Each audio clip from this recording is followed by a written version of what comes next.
সপ্তম শ্রেণীর শিক্ষার্থী তোমাদের সবাইকে ইসলাম শিক্ষা বইয়ে স্বাগতম। আজকে আমরা প্রথম অধ্যায় পাঠ 1 তাওহীদ পৃষ্ঠা নম্বর 1 থেকে 4 আলোচনা করব। প্রথমে বহু নির্বাচনী বা এমসিকিউ প্রশ্ন দেখি।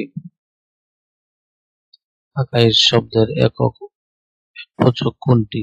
উত্তর হলো আকীদা। আকীদা শব্দের অর্থ কি? উত্তর হলো বিশ্বাস। 3 নম্বরে বলতেছে ইসলামের সর্বপ্রথম বিষয় কোনটি? উত্তর হলো আকাইদ। তাওহীদ শব্দের অর্থ কি? উত্তর হলো একত্ববাদ। 5 নম্বরে বলতেছে তাওহীদের মূল বিষয় কি? উত্তর হলো আল্লাহকে এক ও অদ্বিতীয় বিশ্বাস করা।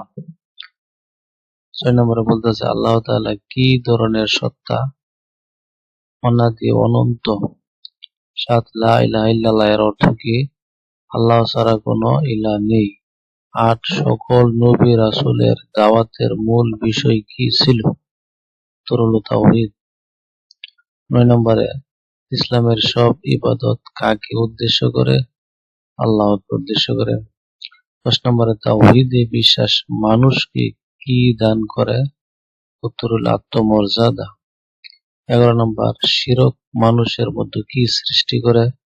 উত্তর হলো বিভক্তি। 12 নম্বর তাওহীদে বিশ্বাস মানুষকে কিসের দিকে আহ্বান করে? উত্তর হলো আল্লাহর উপর নির্ভরশীলতার দিকে। তারপরে 13 নম্বরে বলতেছে মহাজগতের সুশৃঙ্খল নিয়ম কে দিয়েছিলেন? উত্তর হলো আল্লাহ তাআলা। 14 নম্বরে বলতেছে কাঁঠাল গাছে কাঁঠাল হওয়ার কারণ কি? আল্লাহর নির্ধারিত নিয়ম। 15 কাক কেন কোকিলের মতো ডাকে না? উত্তর হলো আল্লাহর নির্ধারিত নিয়মে। 16 নম্বর একাধিক ইলাহ থাকলে কি হতো? উত্তর হলো নিয়ম ভেঙে যেত। 17 নম্বর সূরা আল আম্বিয়া কোন আয়াতে তাওহীদের প্রমাণ এনেছে? উত্তর হলো 22 নম্বর আয়াত। তারপর 18তে বলতেছে তাওহীদ মানুষের আখিরাতে কি এনে দেয়? উত্তর হলো সফলতা।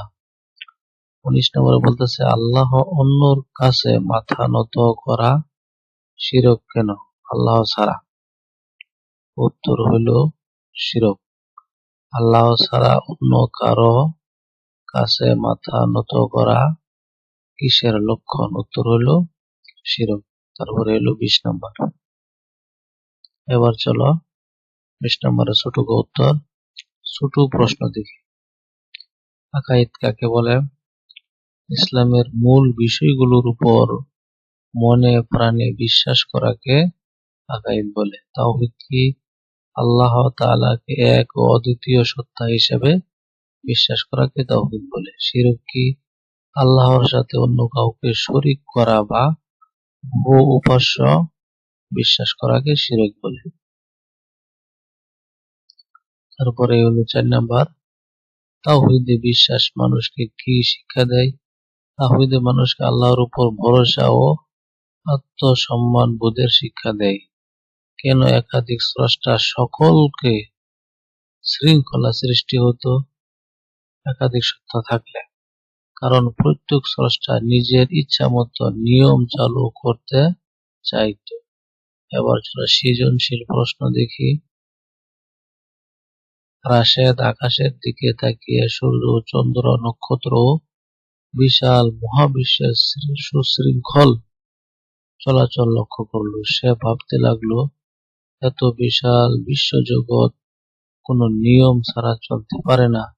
নিশ্চয়ই এর পিছনে একজন শক্তিশালী ও একক নিয়ন্ত্রক রয়েছে।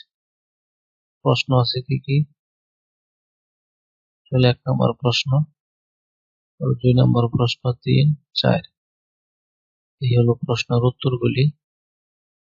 ক নম্বর প্রশ্নের উত্তর ছোট গ আর এই হলো বড় গ।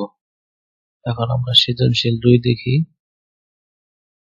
এক গ্রামে দেখা গেল কেউ গাছের পূজা করে, কেউ পাথরের মূর্তির সামনে মাথা নত করে, অন্যদিকে কিছু মানুষ শুধু আল্লাহ তাআলার কাছে সাহায্য চায় এবং অন্য কারো সামনে মাথা নত করে না।